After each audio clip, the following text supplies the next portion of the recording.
All right, gang, we are staring our last lecture of new content right in the face.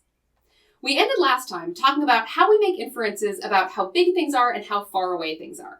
Today, we're going to tackle how we figure out what things are. You got the sense from the reading of why this is a challenge. If you try to design a machine to perceive objects, you can see just how hard object recognition is. So it's hard to identify objects for a number of reasons. First, objects can be incomplete or hidden from view.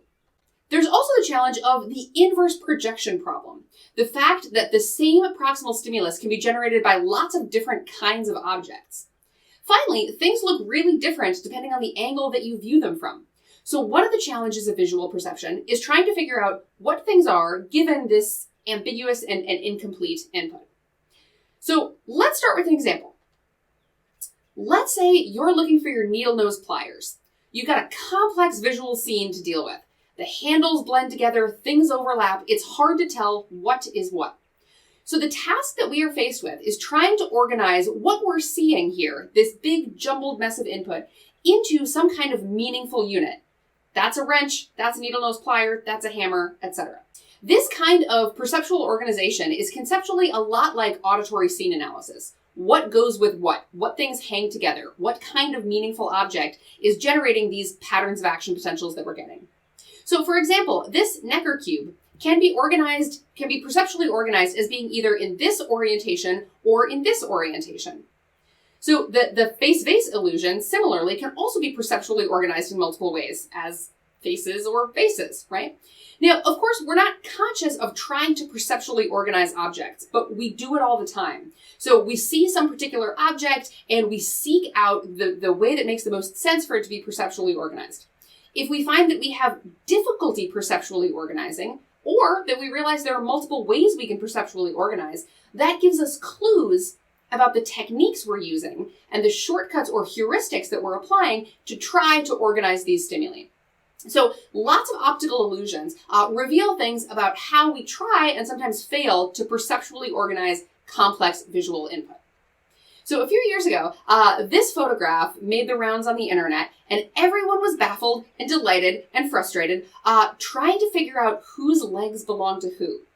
There appear to be 6 people in the picture, but only 5 set of legs. Where is that one person's legs? The reason that we care is that we're trying to perceptually organize. We're trying to figure out what goes with what things hang together. Just as we can listen to a collection of frequencies and try to determine which of those frequencies are the oboe and which belong to the flute, we want to know who's wearing what pair of jeans, right? We want to know which things go together. Here's a helpful schematic from Deadspin to try and show what's happening. So most people think at first that the person outlined in yellow has the legs outlined in green, and so they kind of like get off by one the whole way down, when in fact, the person highlighted in yellow, her legs are hidden behind the legs of the person highlighted in red. Still not seeing it? Maybe this will help clarify. One of the challenges that we face when recognizing objects is trying to determine what is in front of something and what is behind. So what is the depth order of the objects that we're looking at? And we refer to this as distinguishing between figure and ground. So that is distinguishing the figure, the object, from the background that it's placed in. Now, most of the time, this is very easy. Right now, looking at your screen, you should be able to tell where the black backdrop is. That's the ground, and I'm the figure. But sometimes the figure-ground assignment is ambiguous. That is trying to figure out which object owns the edge, which object is defining the edge between the objects, can be much trickier. So because it's nice to show that these phenomena can occur in the real world and not just through carefully constructed illusions, here's a nice example of figure-ground ambiguity in the wild. Which building is in front? So as you flip them back and forth, you're changing the perceptual reorganization. You're reorganizing the bottom-up input. So you're trying to fit the same bottom-up input into different top-down arrangements. Here are a couple more illusions that make use of figure-ground ambiguity. This little kid does not have very skinny legs. In fact, she is holding a bag of popcorn that's the same color as the grass. Yeah, you see it now? Okay, and what looks like a weird Photoshop fail here, what is the matter with her foot? It's not the human size. Has to do with the fact that she is wearing a dress that's the same color as the background. So the line in the kid with the popcorn picture doesn't belong to her legs. It belongs to the popcorn. And in the picture on the right, the line doesn't belong to the leg in the shoe, it belongs to the dress. So by misassigning figure and ground in these images, it's leading you to perceptually organize them in a way that doesn't make sense. So let me just emphasize this one more time. These illusions are not just fun, interesting tricks of the mind. They are informative because they give us clues about how we typically organize perceptual information in a way that is outside of conscious awareness. So illusions like these make apparent things that otherwise go completely unnoticed. All right, so when presented with visual stimuli, we try to perceptually organize them to derive meaning. So this includes assigning figure and ground, like we just talked about. It includes using Gestalt grouping cues, like you read about. And it also involves using context. So we're going to talk about a couple of different ways that contextual cues can affect what we perceive. All right, so first, what is circled in this object? It's a shoe. How about in this one? The red one is a person walking, and the blue one is like a car or a taxi or something. All three of the things in circles are just doctored images of that top image. It's just a curvy dark blur. But our perception of what that curvy dark blur is depends drastically. It's drastically affected by the context that we view it in. So this suggests that in addition to just the proximal stimulus of the image itself, we're using the surrounding proximal stimuli as well in order to interpret what that ambiguous image is. Here's another demonstration. I'm going to show you a series of pictures. When you see a red arrow point to one of the pictures, I want you to write down what the image is of. Yeah? Okay, here's a practice one.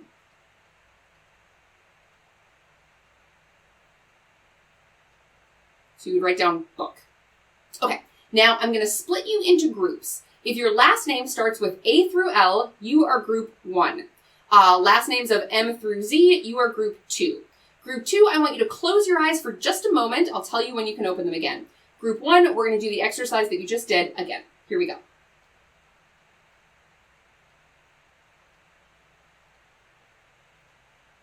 All right, group 2, you may open your eyes. Group 1, you can keep your eyes open too.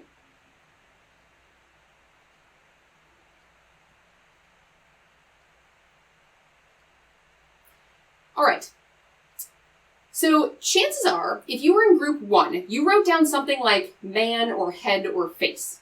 Group 2, you probably wrote down something like mouse or rat. Can you believe that both groups were shown the same final image? Yeah, they were. It was this.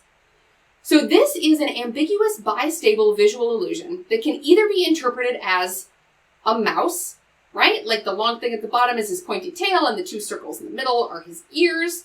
Or it can be interpreted as a man's head. So the two circles are now his glasses, the squiggly thing on the right is his ear, and the swoop at the bottom is his chin. So this image can be interpreted in either way. There's bottom-up input that is consistent with both of those interpretations. So both groups saw that ambiguous rat man at the end.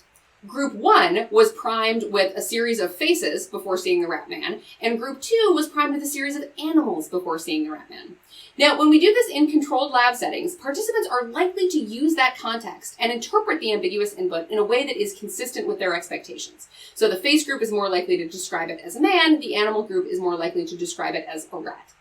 So this is kind of like figure ground assignment. What you see depends on perceptual organization and is, in this case, influenced by our expectations. So the summary up to this point is, perception is an inference. In order to parse complex stimuli, we use our prior experience and our expectations. And most of the time, using those top-down cues works out really well for us. That's why we use them. We ended the auditory unit by talking about highly specialized forms of auditory processing, speech and music. We're going to end vision with a highly specialized form of visual processing, which is recognizing human faces. Faces are an especially interesting thing to study because they highlight a very particular capability of the human perceptual system. The Oliver Sacks reading gave some nice insights into face recognition, and we're going to unpack those a bit more today. When we talked about speech perception, I made the claim that understanding spoken language should be really hard. The sounds are similar, they happen fast, the input is noisy, so forth, but we still managed to pull it off. I'm going to make the same claim about recognizing faces. It should be a really hard perceptual task. So here are two human faces. They're perceptually very similar in a number of ways. Their heads are roughly ovals. They each have 2 eyes and 2 ears, 1 nose, a mouth, a hairline in the same configuration. But we see the differences between them very clearly. So the parallel with speech perception is phonemes sound a lot alike, but we discriminate among them pretty easily. So again, we have a situation in which there are small differences in the stimuli that we perceive as being really big differences. So the question we'll ask again here is, how can we be so good at a task that should be so difficult? All right, here's a clue. Let's do another task. Are these 2 pictures the same monkey or are they different monkeys? They're clearly different photographs, but is it of the same animal? This is harder, right? I show you those 2 human faces, you probably immediately say, yeah, they're different, but it's harder with the monkeys. It's not harder with the monkeys because the humans are actually more different from one another, but because you have less experience with monkey faces. So as with speech, we appear to specialize for the stimuli we encounter most. We form phoneme categories based on the language we're raised in, and we develop expertise for faces based on what we see most. So we'll talk about a few different examples of how experience shapes face recognition. But you say, hang on, I've got a human brain, and maybe my human brain is just better at recognizing human faces. Maybe this isn't anything about experience, maybe this is some hardwired benefit for recognizing things that are similar to you. All right, so in order to test whether these differences are innate or acquired, in order to test whether these differences are innate or learned, a group of researchers tested babies who were 6 months old or 9 months old and adults on discriminating between human faces and monkey faces. Now, of course, we can't ask 6-month-old babies, are these 2 faces the same or different? So we use principles of habituation, principles of learning, in order to evaluate whether or not babies can tell the differences between stimuli. So here's how they do it. So they present a bunch of pictures of the same individual. They didn't actually use Freud, I'm just being cute here. So they present the same individual multiple times, and the babies, after seeing the same person over and over again, they get kind of bored. They look less at the pictures, they show less interest. Then they show a picture of a different individual, and the extent to which the infant stares more at the new person indicates whether or not they can tell the difference. So they do one with humans, and then they also do the same kind of task with monkeys. All right, so the first set of images that they see are the same, then there's a different one, both for the humans and the monkeys. Here's what they found. Only the youngest group discriminated successfully between both the human faces and the monkey faces. The older infants and the adults showed evidence of discrimination only for human faces. So these results suggest that the perceptual narrowing phenomenon we've already seen with phoneme pruning may represent a general cognitive strategy.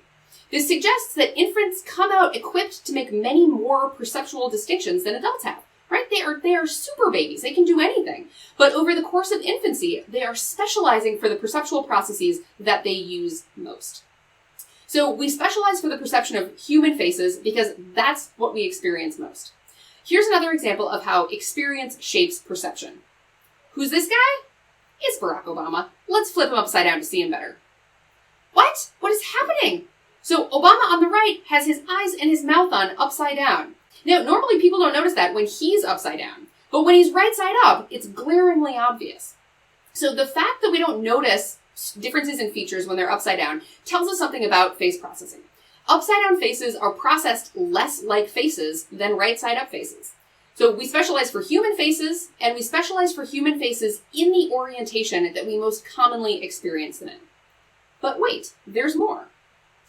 This is a video of a mask. It's hollow, as masks are, so you could fit your face in it. It's going to rotate so you can see the inside.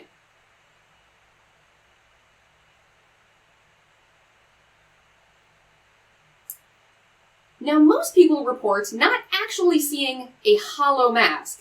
They report that when they get to the back, that part that should be concave, they just see a face again in the orientation that they are used to seeing it. So this hollow mask or rotating mask illusion happens because the fact is that the stimulus is actually ambiguous. The bottom-up input is consistent with either a concave mask or a convex face, and we interpret it in the context of what we typically encounter. It's very unusual for us to see the inside of a mask, but we have lots of experience seeing faces. So we interpret that ambiguous input as being consistent with what we normally see.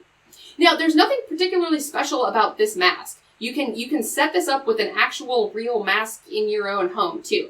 The lighting has to be kind of particular such that the bottom-up input is consistent with either a convex or a concave stimulus, but this is not just like a trick that only works on computers. Let's try another variation on that. This is the same video I showed you, but just upside down. So given what we know about how faces are processed differently upside down, let's see what happens.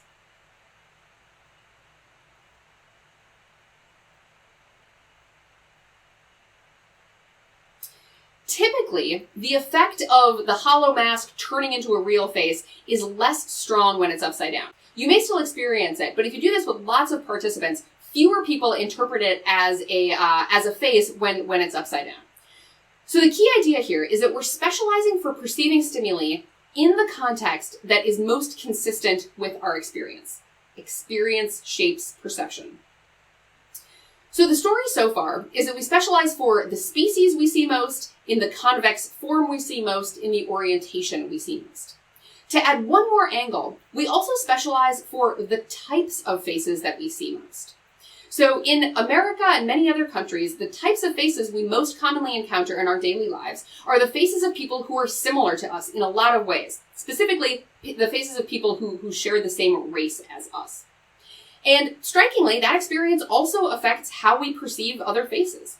So the other race effect describes the phenomenon that we show better perceptual processing for faces of the same race. That is, faces that we are exposed to more regularly than faces of other races. So in one other race effect study, researchers presented African American participants and European American participants with the faces of both African Americans and European Americans. So as an example, they would be shown a face like this, and then a face like this, and asked, was that the same face you saw before? Is that the same human that you saw earlier? And what they found is differences in discriminability based on race. So discriminability here is the extent to which participants could correctly indicate whether the two faces they saw in succession were the same or different. And what they found is that discriminability, that is, the extent to which participants could correctly indicate whether the faces they saw in succession were the same or different, was better for faces that matched the race of the participants. So what is it about faces of our own race that leads to the benefit in face recognition? The research suggests that these effects are driven by, you guessed it, experience shaping perception. So to assess whether the other race effect can be reversed by subsequent experience with new types of faces, these researchers tested adults of Korean origin who were adopted by European Caucasian families in France when they were children. The adoptees performed a face recognition task with photographs of Caucasian and Asian faces. They performed exactly like a control group of French participants, identifying the Caucasian faces better than the Asian ones. In contrast, a group of Koreans showed the reverse pattern. So this indicates that the face recognition system remains plastic enough during childhood to reverse the other race effect. It also emphasizes that our perceptual expertise is a function of our experience. These are not innate or hardwired differences among people of different races. Rather, it shows that we are specializing for the kinds of things that we are exposed to most. And that is, most commonly, the faces of people of the same race as ourselves. But it doesn't have to be. All right, so to sum up, we show expertise for face processing because faces are something that are incredibly important to us and behaviorally relevant. And so because of their importance to us, we specialize particularly for perceiving faces that are similar to what we most commonly encounter. I look forward to seeing your faces in class. All right, so in this study, researchers presented ambiguous images paired with no music or happy music or fearful music. They found the participants were more likely to interpret the images as dangerous or as the dangerous or scary interpretation when they were listening to scary music. There's a great Sophocles quote about this. To the man who is afraid, everything rustles. So throughout evolutionary history, if we know we have some reason to be afraid or we are in a high-risk situation, interpreting objects with a lower threshold for detecting danger is likely to have been advantageous. So along with priming, like the Rat Man demonstration, and the surrounding context, like the shoe, person, car example, we now have emotional state as another factor that may be able to affect the perception of visual objects. We're really making use of all of the available information to try and parse a complex and ambiguous visual world. All right, so there is this imbalance here where although both the African Americans and the European Americans showed the other race effect, the effect was stronger for European Americans.